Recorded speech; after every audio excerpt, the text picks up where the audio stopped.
Perfect.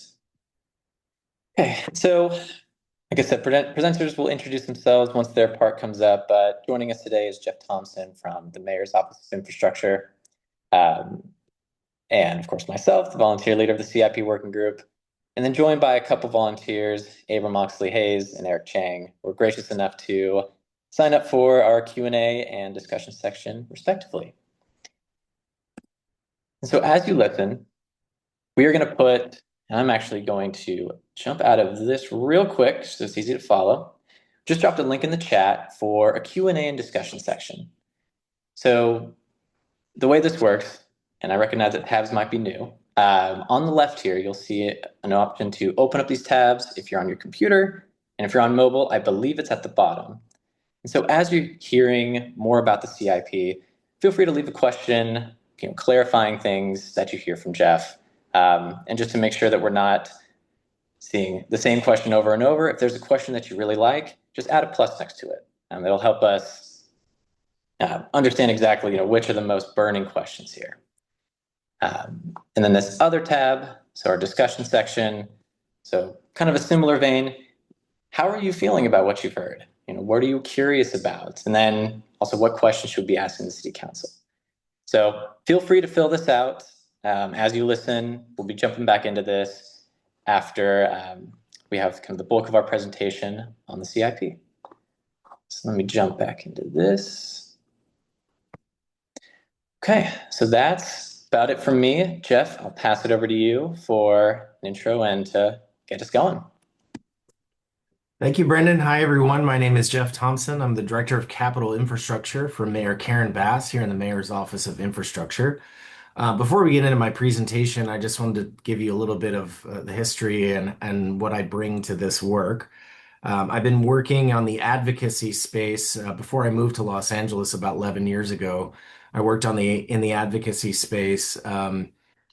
First blogging and then setting up a nonpartisan political action committee in Philadelphia called Fifth Square, which pushed our electeds in that city with a very different built form than LA, but a lot of the same challenges as LA, into basically doing more for our public space. Our public space is so vital to the fabric of any city, to social integration, to how we feel about our city. And so prior to me moving out to LA, I had the opportunity to be on the outside looking in. Now I'm on the inside looking out. I've been working for Mayor Bass for about 3 years as her Director of Capital Infrastructure, advancing Executive Directive 9, which we'll hear about in the presentation. Prior to that, I worked for Councilmember Rahman as her Deputy Chief of Staff, overseeing, among other things, her capital improvement projects in her district. And then prior to that, worked for Councilmember Bonin as his LAX liaison, advancing major capital projects in and around the airport, including the automated people mover, and the metro connections that were recently came online with the K line, as well as I was briefly his transportation policy director, and got to staff him on the board of Metro, which was an interesting experience from governance-wise in the city of LA. So I bring a lot of passion and interest to this work, and let's just go ahead and get into it. Next slide. So in October of 2024, Mayor Bass released Executive Directive 9. And the primary goal of this directive is to really streamline and much more clearly communicate how we are advancing capital projects and investing in the public right of way.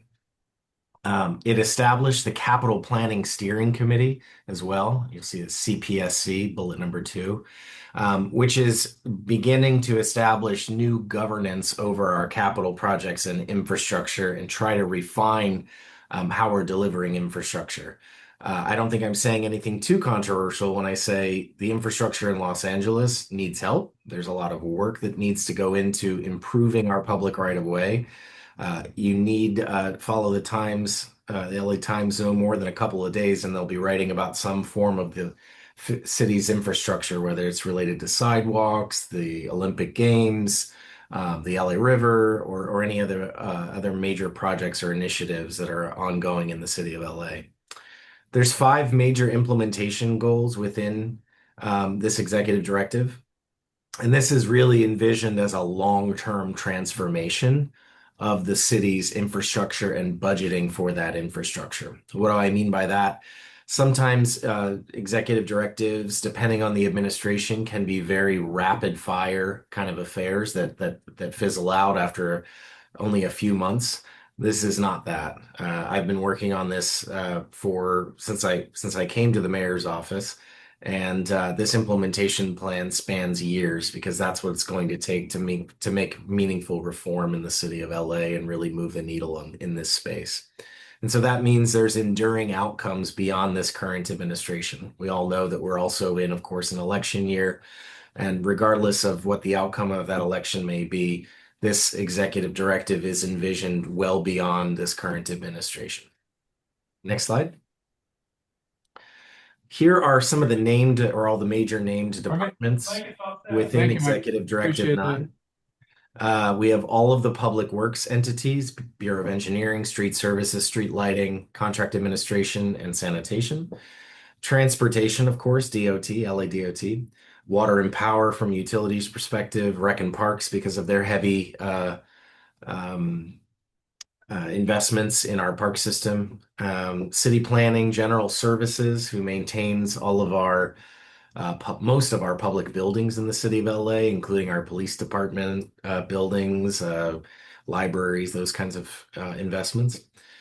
Information Technology, the Department on Disability, which is quite a small department, but advises all these other departments on their accessibility concerns.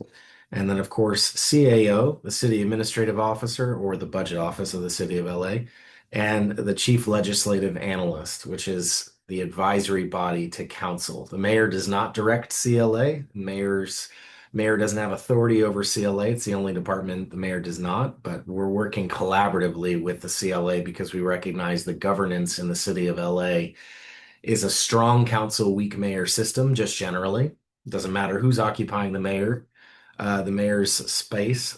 Council has a lot of power here, and we need to make sure that we're staying closely apprised with what council's desires and wishes are in this space, and the CLA helps us do that. Next slide.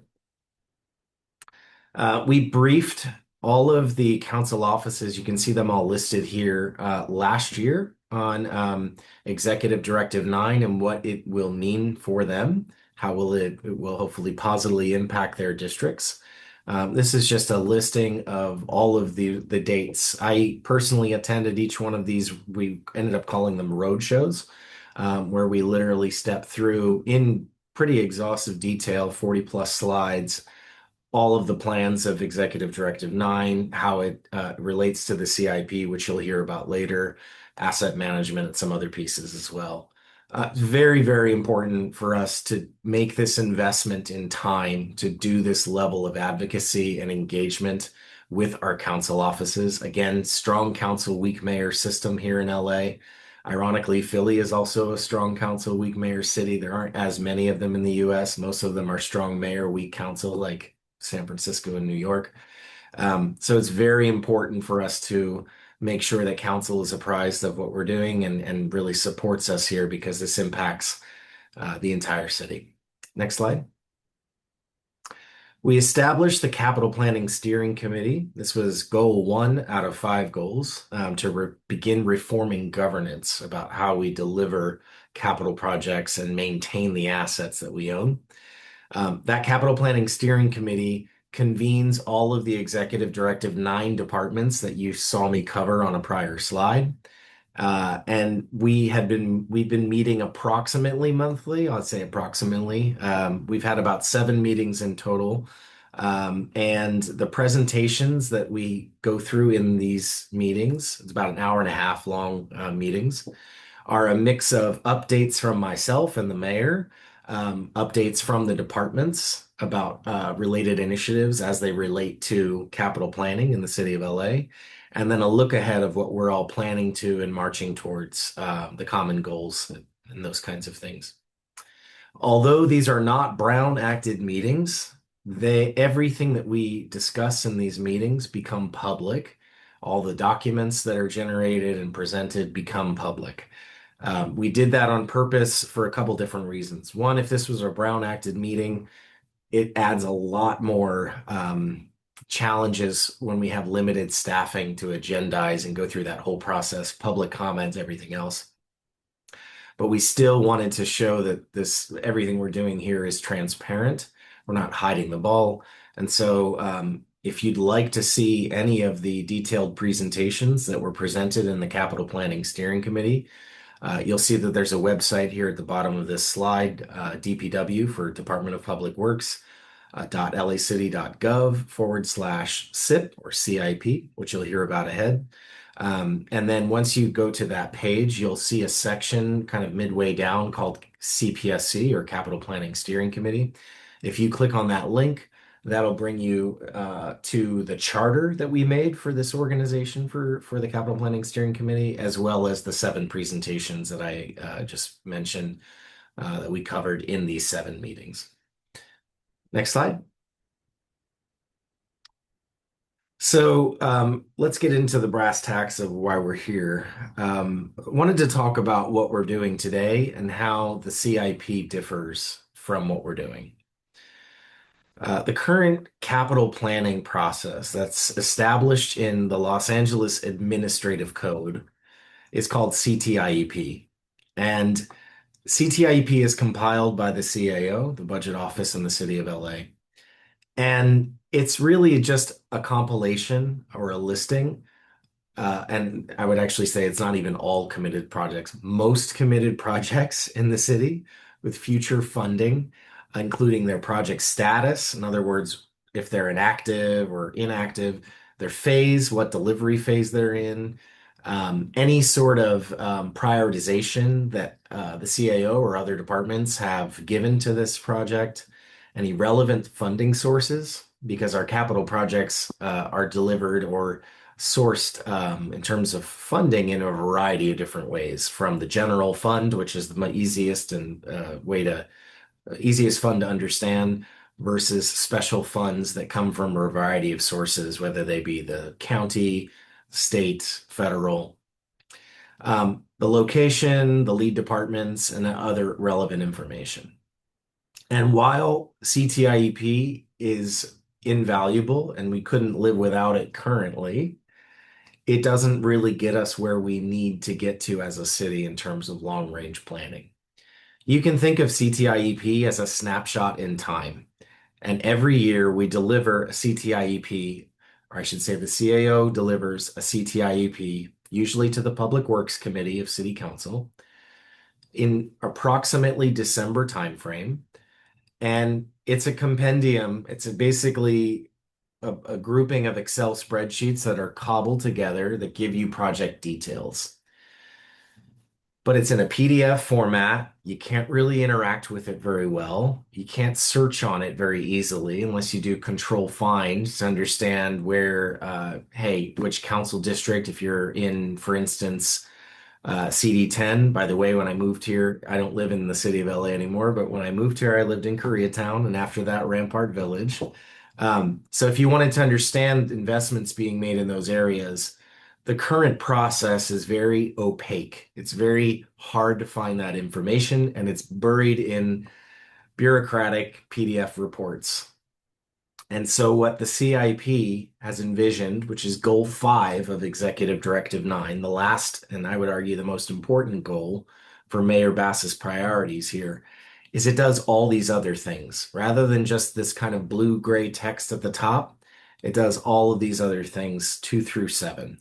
So it starts centrally communicating the city's policy priorities for capital investments, public spaces, infrastructure, whether that's stormwater infrastructure, whether it's parks and recreation related infrastructure, whether it's police stations. We don't really communicate all of our policy priorities or guiding principles for our investments in one place currently. And notably, Los Angeles is one of the few major cities in the country that does not have a CIP, or soon to be. That will soon change, and I'll talk a little bit more about the timelines around that. Um, Also, vitally important when we talk about capital improvements that we do not lose sight of is that we need to centrally document and talk about how we are investing in the maintenance of assets that we already own. While it's really important and exciting to do things like master planning processes for the LA River to bring new types of projects to the LA River or the Sepulveda Basin or the Silver Lake Reservoir or wherever within the city, it's super important to actually document how we're maintaining what we already own. And in many cases, we are under maintaining our infrastructure. And as you heard me say earlier when I told you I was working in the council offices prior to this, the vast majority of engagements that we get from constituents in the council offices have to do not with actual capital projects, they have to do with maintenance of existing assets. People calling in or writing into 311 saying, "Why is my street light out? My tree needs to be trimmed. Somebody needs to clean up the mess that was left in a park after a picnic," whatever the case may be. Those maintenance requests are really the bread and butter of what the city provides to its infrastructure. And it's also really important that we maintain our infrastructure at a level that we're not driving our assets and our investments to failure so that they need to be completely replaced. So in order to do that, we have to provide number four, providing investment history, current funding, and then forecasts for the assets that we own. So if we continue, for instance, under investing in a particular asset class, let's say street trees, what will that mean for the city 5 years from now? Our tree canopy will decline. We will experience hotter summers. We know we will experience hotter summers based on the trends. What does that mean for various communities in the city, right? Listing all the current funding sources in the city so that the public can understand that we are cobbling together funds from a wide variety of places. Proposing future funding priorities.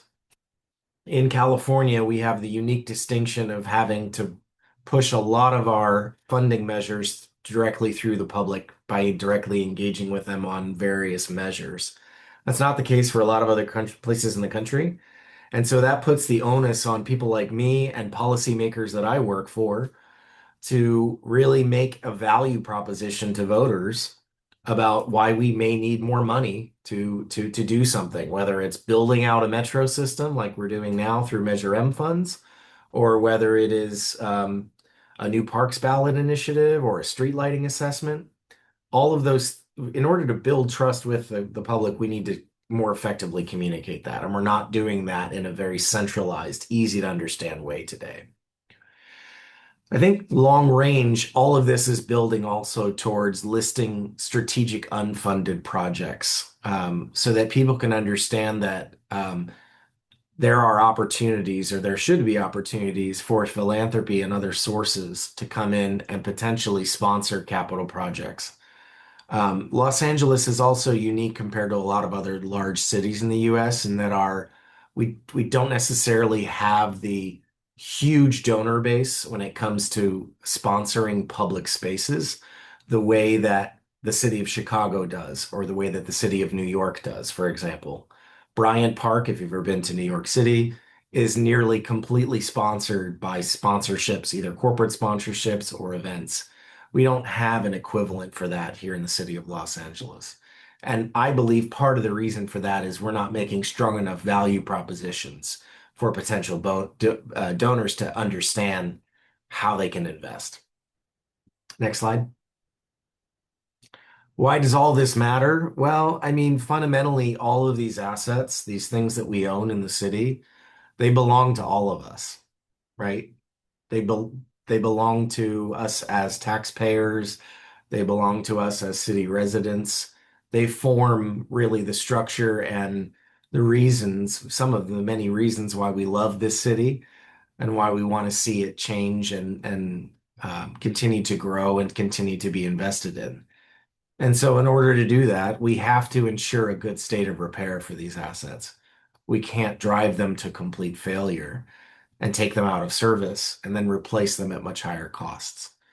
And so when you better maintain those assets, you're extending the life of those publicly owned assets, and you're basically enhancing the quality of life for residents. I'll give you an example from when I worked for Councilmember Rahman um, about this. The Griffith Park Pool is a pool that's been in operation since the 1920s, and it closed down during COVID for a variety of different reasons, one of which was COVID itself. Then there were chlorine shortages that were affecting a lot of our city pools. And when I started working, pretty soon after I started working for Councilmember Rahman, we had engaged Recon Parks to reopen that pool. And we were about 3 days away from reopening that pool. And I got a call from Recon Parks senior staff person saying, big problem, Jeff. We can't do the event with the council member. We can't reopen the pool and do the ribbon cutting. And I said, well, what's going on?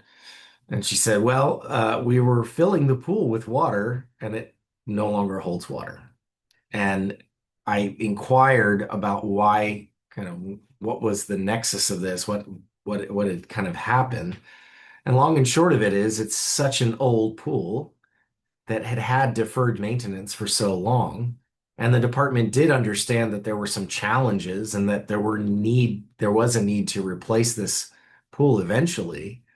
But because they weren't able to do some of that proactive work, either they didn't have the funds or the capacity to do some of that proactive planning, we drove that asset to complete failure. And now that asset was offline, what will end up being for probably 5 or 6 years. The Griffith Park pool is now in the process of being completely replanned and renovated. And it will be way better than it used to be. It was a beautiful facility before, but it was an old facility that needed love. It was only a summertime facility. This will be a 4 year-round facility, a heated pool. So there's going to be a lot of great things that come to the community. But when you drive it to complete failure because of the systemic issues of not having a CIP, you take it offline and you take it out of service for the community for 5+ years. And we're talking about an asset replacement here that's probably going to be between 30 and $40 million when you add it all up. So it's a significant capital outlay. I think perhaps one of the other underlying issues here is that why this all matters is you really got to reduce risk for the city. You got to reduce risk of injury, liability claims, all these kinds of things that are impacted when you under maintain your assets. Next slide. And so that dovetails nicely into asset management. So out of the 5 goals of Executive Directive 9, Goal 4, right before the CIP goal, Goal 5, is to much better systematize the way that the city maintains assets. What are assets? Well, think of various asset classes the city maintains. Street trees would be one of them. Sidewalks would be another. Asphalt roadways would be another. Traffic signals are another asset class, right? And currently, or I should say, we're kind of in the process of doing asset management systems implementations now. But the long and short of it is, if the city doesn't fully account for and understand what we own, where it is, and what condition it's in, then how can we properly plan for its replacement, its renovation, its maintenance, and those kinds of things? And so the other impact this has for residents that might be calling in or engaging a council office or a department about a particular issue they're dealing with, let's say they need to have their tree trimmed, is when you integrate an asset management system, the asset management system's then used to deploy a city crew member to actually do that tree trimming. And then when that occurs, that information goes back into the system. An assessment is done of the tree at the time, and that is recorded, and the city gains all that valuable information. I think most importantly, also, it pushes back down to the 3-on-1 system and it closes out that request and it says, the tree was trimmed at this time. Thank you for submitting your request. All of this just facilitates much better communication with city residents so that people can understand how investments are being addressed, and how a city is actually addressing their needs through the deployment of city crews to maintain these these assets. And if you aggregate all of that information, you think about all of the service requests the city gets in any given day, and you start aggregating that in a system, that system can then help you build out a much more sophisticated and refined capital investment program.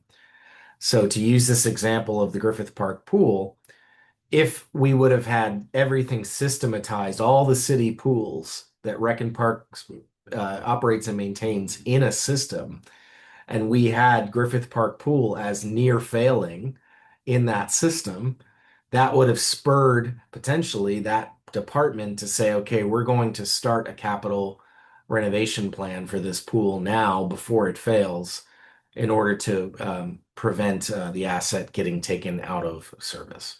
Next slide. And all of that costs money, and assets, in order to better maintain them, we need to basically make the value proposition to voters that we potentially need new revenue to do that. Um, there's already been some of this underway. If you've been following any of the parks needs assessment that happened last year, wrapped up roughly around the November timeframe last year, that was an effort to update a needs assessment uh, that Recon Parks had done back in 2018, so pre-COVID, pre-inflation, that said back in 2018 that the department had $2+ billion of capital backlogs that need to be addressed. It's since gone up to, I believe, around five. And so that starts driving the need and brings a data-based analysis so that if someone were to bring forward a parks ballot measure, they would have a they would have a data-based estimation on where this is actually coming from. One of the reasons why you saw the last Parks ballot measure that the city of LA advanced fail, to Measure SP, is the city didn't do a good enough job of explaining to voters how those funds would be spent and why they were needed. And the LA Times wrote something at the time, and it's an approximation of the quote here, that said something to the effect of, the city's asking for a blank check for the Olympic Games, which really wasn't true, but that's what they ran with. And that's one of the reasons why that measure failed. There's also street lighting assessments for Bureau of Street Lighting that haven't been updated for 30 years. And you compound that with the fact that we've had copper wire theft happening on a massive scale in the region, and that's impacting these street lighting outages that you're seeing. So additional asset classes and measures will come in the future, but in order to really understand what's needed, you need to have good data. And our asset management system and our needs assessments that departments are performing help us do that. Next slide. So looking ahead, in approximately 2.5 weeks, the city will release its first CIP, Capital Investment Program.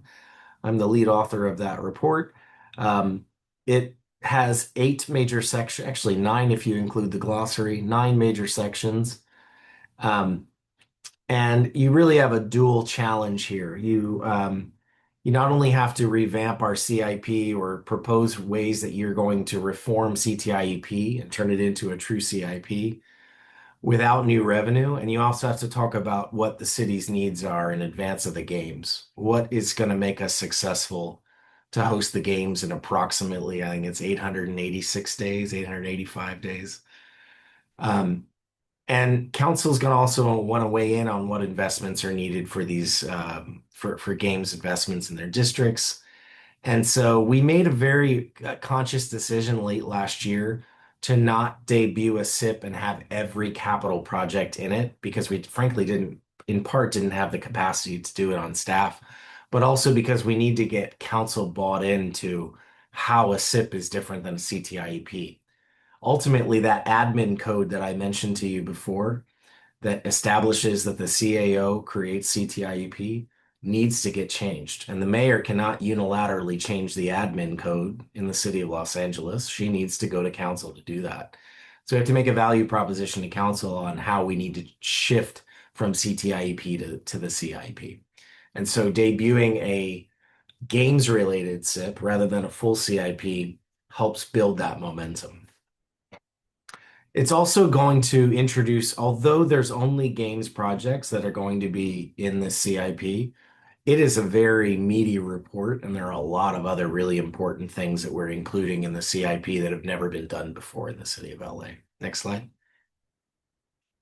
So here's where we are. End of February, we're basically going to release the CIP. It will be a draft CIP, and it'll be in draft for approximately about a month.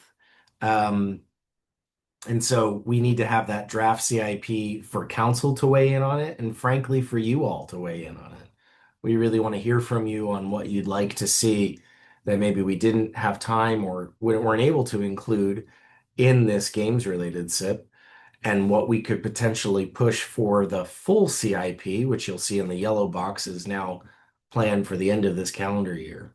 But we also want to hear feedback of things that you think that we may want to include in the game CIP. There will be some time for myself and others on staff to edit that CIP and take it from draft to hopefully final CIP with council approving that.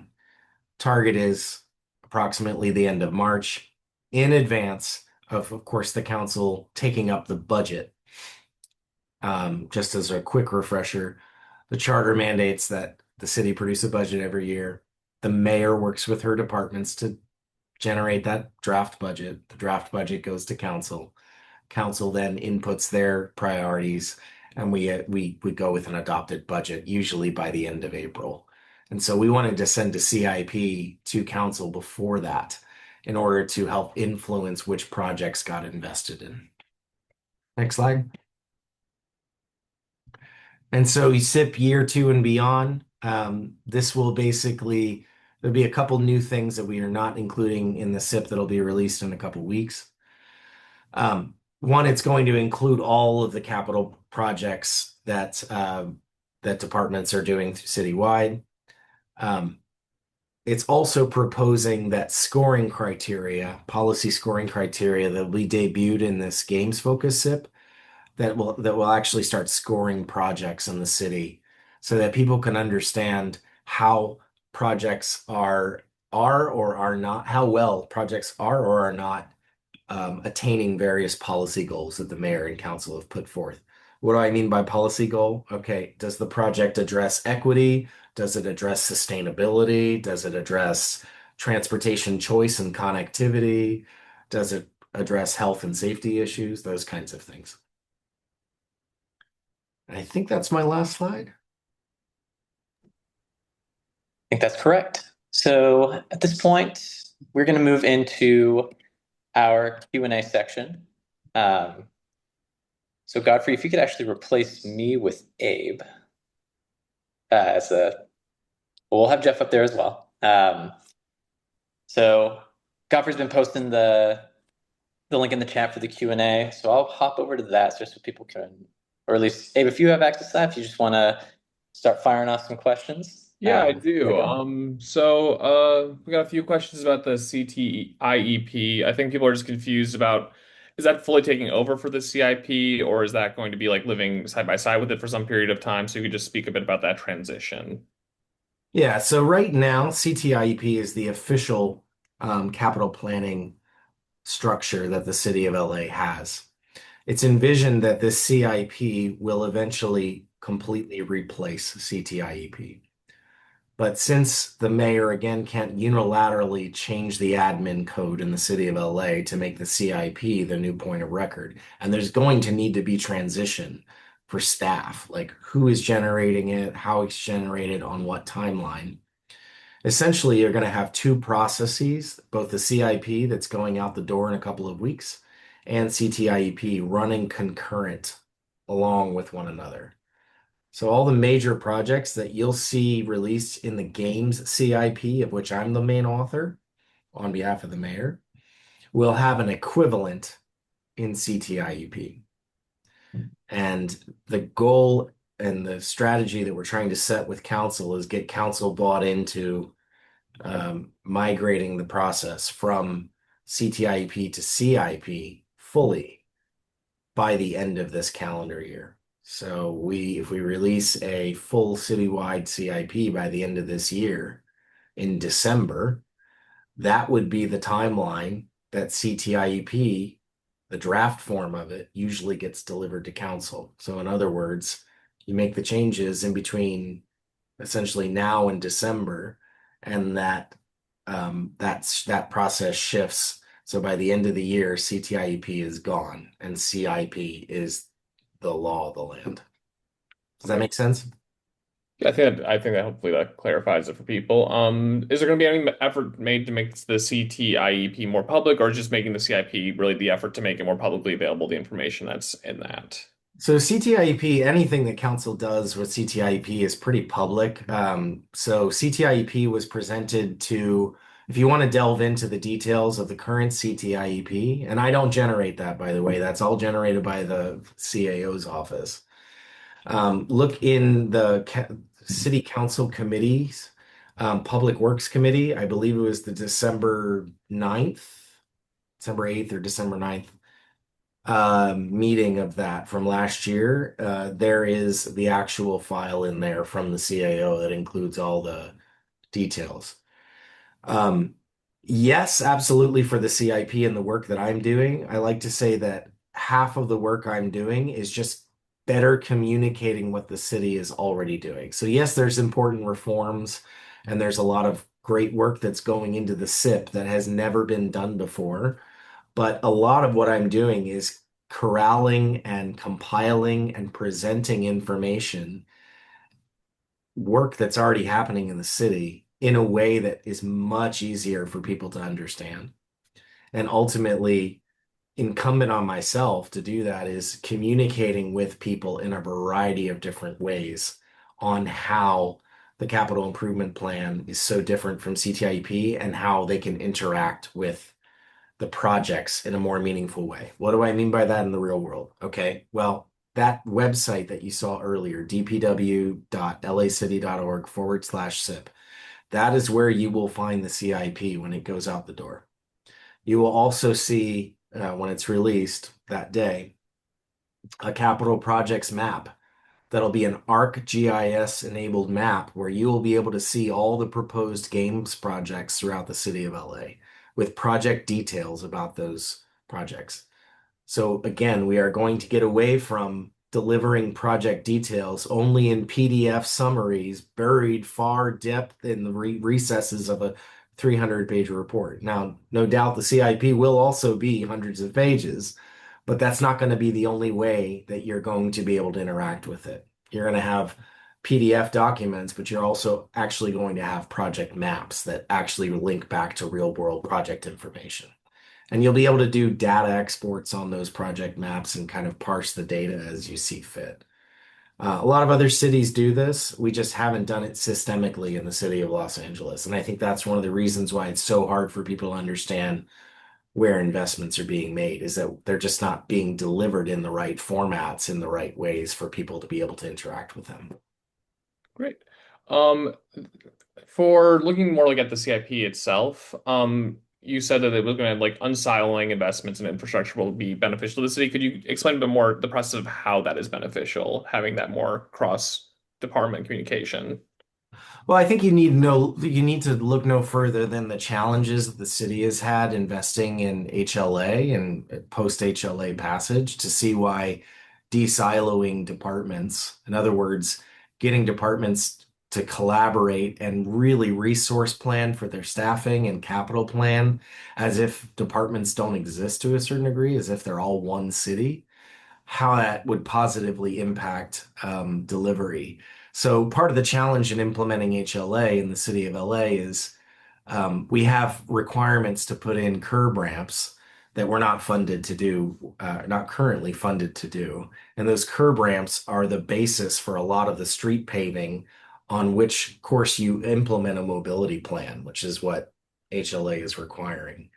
Um, in order to do that, you need to make sure that when street services, who does the actual milling and repaving of that street, that street services needs to be in complete lockstep with LADOT. So weird governance in the city of LA, but we're one of the few cities that separates its transportation department and planning from its street services department. And so the challenge there is the asset owner for all of the lines on the street is DOT. The asphalt itself is street services.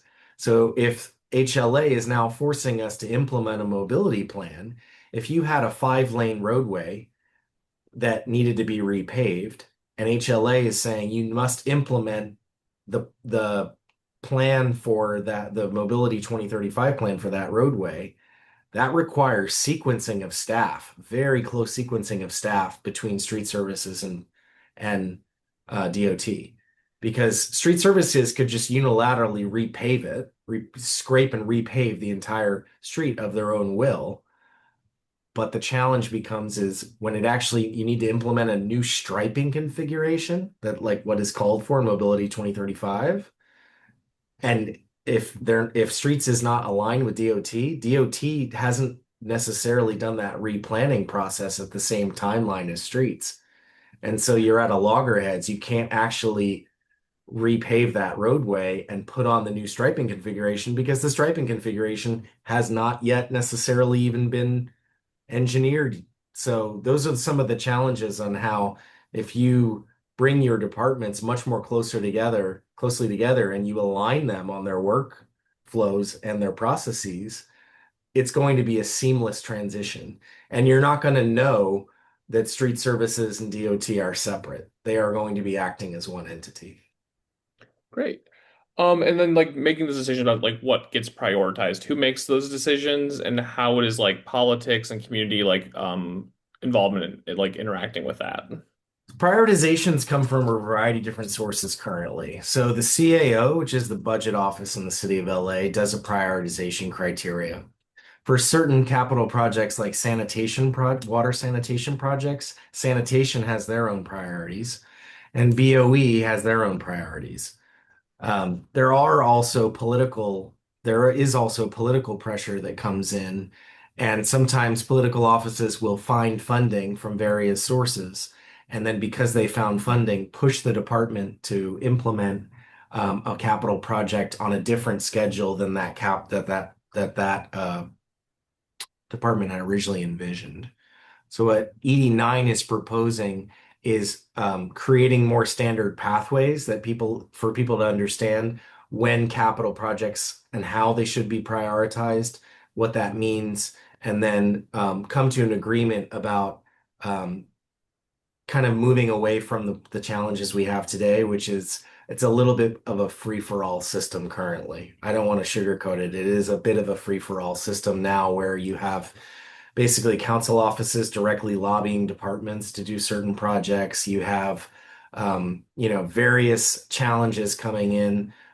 You have the CAO, which is a financial office, making determinations rather than a capital planning office or a construction office. So there's a lot of competing priorities right now, and the ground rules aren't exactly clear for a lot of these asset classes. And that's what the CIP will be talking about in much more detail. And there's actually multiple sections of the CIP, which you'll see in the next couple of released in the next couple of weeks, that will delve into that and explain that much more fully than I can here in just a couple of minutes. Great. For the game CIP that's coming out, is that going to be limited to just the venues of the games? Will it be certain things within a radius of those venues? What is going to be on that draft? Not just around the venues. Yes, there will be investments around that need to be made around the venues themselves, around the athletes' village in UCLA. But there will also need to be some updates to the roadway network itself. So ever since the 2000 Sydney Games, the IOC requires any hosting city to implement what's called a Games Route Network, which is a dedicated transportation system that only serves games priorities during the games. Why? Sydney was so delayed. There were issues where athletes were not making it to venues on time because they were getting stuck in the regular traffic of Sydney. And so there's games route network investments that need to be made either by Caltrans or Metro or the city of LA in order to implement those that games route network. There's also mobility hubs Metro's working towards. There's a variety of different investments, and then there's of course there's some key tourist destinations that the city would like to enhance in advance of the games. Just understanding that the world will be very much focused on LA. Great. And then I think this will be our last question. Um, but for the scoring criteria, how are those going to be determined, and will they be changing year to year, or are those going to be like a set thing? So the scoring criteria would be will need a lot of input from the public and from council, and will be implemented over a gradual period of time. So we will be introducing the scoring criteria in this upcoming CIP that you'll see in the next few weeks, but that does not mean it gets implemented right away. We very much need to hear from council, from you all, and then we actually need to start scoring projects or putting that scoring rubric into effect to understand how our current capital projects are faring in that scoring system. It will be a work in progress, and we expect that there will need to be refinements to it. Now, that doesn't mean that we're going to wholesale want to throw out a scoring process and revamp it every year. No, of course not. We need to have standards, and we do already have prioritization criteria, but it's going to be a work in progress, and it certainly won't be an overnight affair. Great. I think we're going to move on, so I'm going to pass it off to either Brendan or Eric, I think. He'll be passing it back to me. Appreciate all the questions from folks, and Jeff, of course, thank you for answering all of those with so much detail, and of course your detailed presentation. Unfortunately, we do not have time for the discussion section, but we will be talking about this at our next meeting. So transitions us kind of nicely into our next steps. So this is specific to the CIP, at least our working group.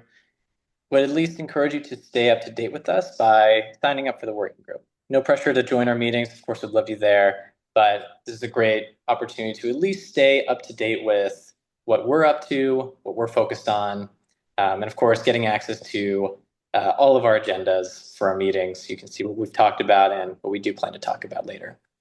And we do meet every other Monday from 6 p.m. to 7 p.m. Would highly encourage you to join. I think our next meeting is next week, and to share your perspectives and get opportunities to participate. You know, as Jeff has mentioned multiple times, City Council will play a substantial role in this process. And part of what our working group is doing is meeting with these council offices. So it's a great opportunity to get involved in civic advocacy in that way if you haven't before.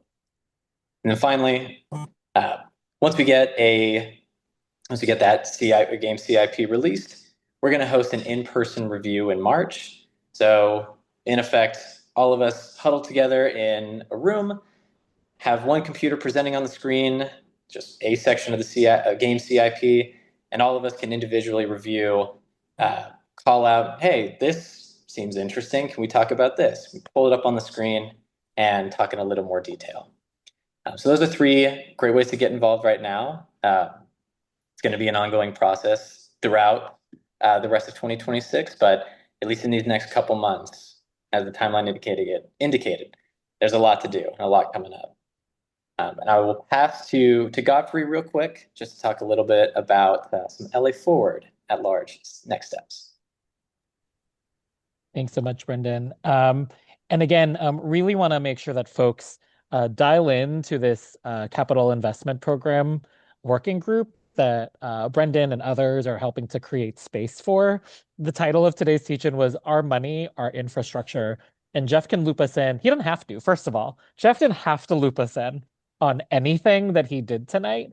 But because we now know better, we can do better. And this is our money. And when the CIP and its multiple parts is presented to City Council, like those are folks we elected and can meet with to be able to get our say as part of their say in this process as well. And so, our hope is that like like, yay, note and file in head, but also let's do something with it as well. If as you all are the type of people who would spend an hour on Zoom to learn about the CIP, if you want more and if you want to engage with many other types of issues that we at LA Ford Institute are working on the screen, you've got a hint of what's coming. We've got a couple of other teach-ins coming up this Tuesday and next Tuesday. This Tuesday, we're going to be exploring the intersection of climate and housing justice. This is a 101 type of conversation. And so, if you're already in the policy weeds there, it might not be for you. But if you're like, yeah, there's stuff there, climate and housing, I want to learn more about it, that's for you. Same thing, you might have learned or read recently in the papers that if you're in rent stabilized housing in the city of Los Angeles, that there are some new protections that have been proffered to you because of work that organizers have helped to lead over the last few years and city council passed last year. And so if you want to get a read on where those campaigns have gone, what new protections are available to us as LA City residents, as well as like where the fight continues at the state level, join us 2 Thursdays from now as for now as well. You can sign on to all that at la4.org/calendar. And then if you are not yet a member of LA Forward, we invite you to become an official member of LA Forward. We are a dues paying membership of anywhere from $1 a month or more, but it allows us the opportunity to really cover what we want. Oftentimes, grants and foundations tell you like these are the only things that you can cover, but then there's stuff like this that happens, like a CIP, where like no foundations are like let me go give out CIP money. When we want to be able to follow your lead as residents and be able to plug in where you want to do the work. And so becoming a member helps us do that. Again, for $1 a month or more, you can plug in there. It's also an election year, and that's how you get involved in endorsements as well. That's it. Brendan, close us out. Yeah. So thank you all for joining and leaving your questions and your responses. We'll be speaking about them next week, and I think we'll be sending a follow-up, just some more information. Maybe if there are other questions that we didn't quite get to, maybe circulate some answers. But otherwise, if you want to stay up to date with this, sign up for the CIP working group. Otherwise, appreciate you all joining and hope to see some of you at the next one. Thanks all.